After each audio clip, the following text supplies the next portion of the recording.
The flickering light of Asia, or the Assyrian nation and church. The new Caucasian government had redeemed one of its pledges made to the Assyrian patriarch by sending some officers for the purpose of the training the Assyrian army.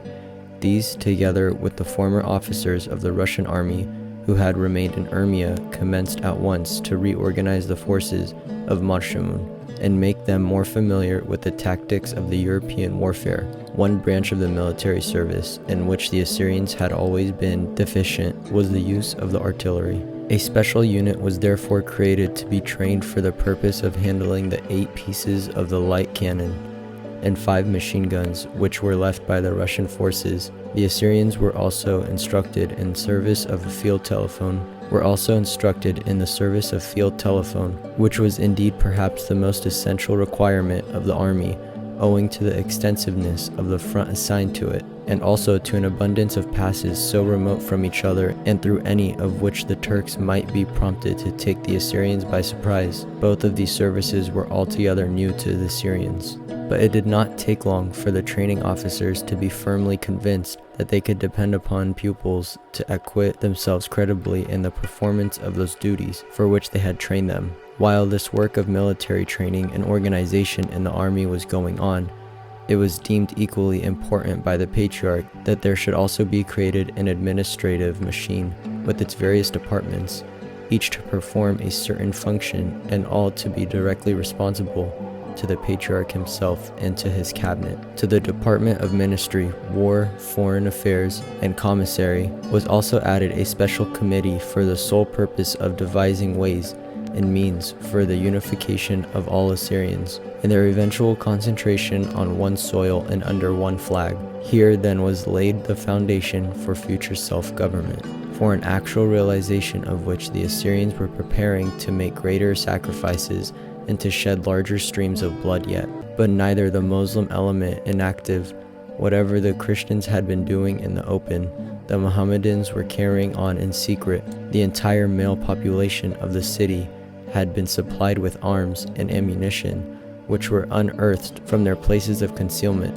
Their propagandists had persuaded a large number of volunteers from distant Mohammedan communities to come to Urmia, and they had all entered the city in disguise. In addition to these, a large number of the famous horsemen of Karadag had been brought into the district in small detachments, and under the pretense of strengthening the boundary police force of Azerbaijan.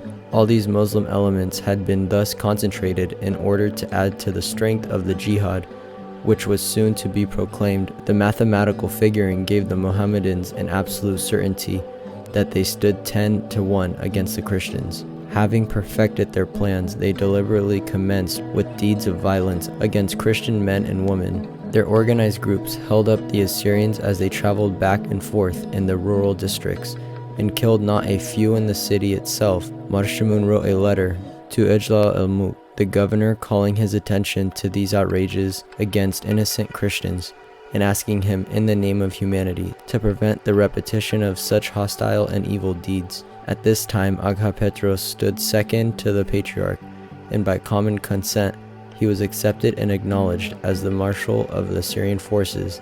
His name was well known to the Muslims of Urmia from the time of his consular position in the city as a representative of the Turkish government, but his fame as a general had now begun to disturb to some extent even the peace of Tehran. Consequently, in proportion to the dread the Muslims had of the Assyrian general was their murderous hatred toward him. So at the receipt of the patriarch's letter, the governor found his chance to set his trap for the assassination of Agha Petros, and then to unsheath the sword that would wipe off from the face of the earth the unclean heathen, whose very presence was contaminating the sacred soil of Islam. They treacherously invited to his official residence the heads of the various Assyrian committees, including the general, for a conference, to devise ways and means by which to prevent the recurrence of the outrages complained of by the patriarch. Agha Petros suspected immediately this generous move on the part of the governor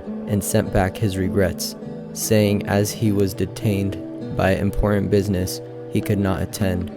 But before he had time to inform all the other leaders, who with himself were invited into the trap. Some of them had already gone naturally. This conference was postponed for the following day, but those Assyrians who had innocently responded to the invitation of the governor had seen through the veil of the conspiracy, and noticed on their departure how the governor's sharpshooters had emerged from their places of concealment, and how their ugly looks had spelled a most painful disappointment. The situation was reported to Agapetros, who immediately set his own well-paid agents from among the Muslims to conduct a secret investigation and ascertain with absolute proofs the real scheme of Ejla al-Mulk. On being assured of both the conspiracy of the governor and the secret preparation of the Muslims for a general uprising against the Christians, Agapetros immediately informed the patriarch and asked for permission from his chief to take the initiative and attack the Muslim forces before the latter could occupy the advantageous positions in and around the city.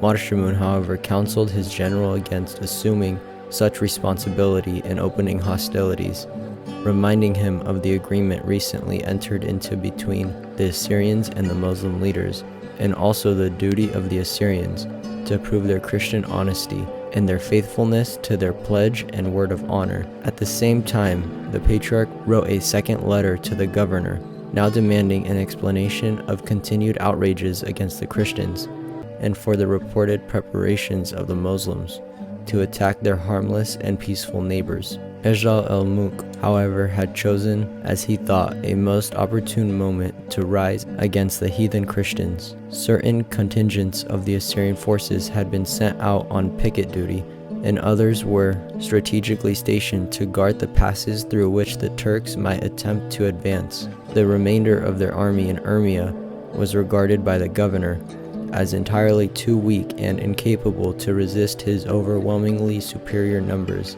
If he could defeat and smash this small Assyrian force, the massacre of the Christians would follow in accordance with the diabolical plan he had made. Instead, therefore, of replying courteously to the patriarch, he chose to give the explanation demanded of him by an open proclamation of the holy war. The first surrendering of the Muslims to the Assyrian army as they came down the street with white flag.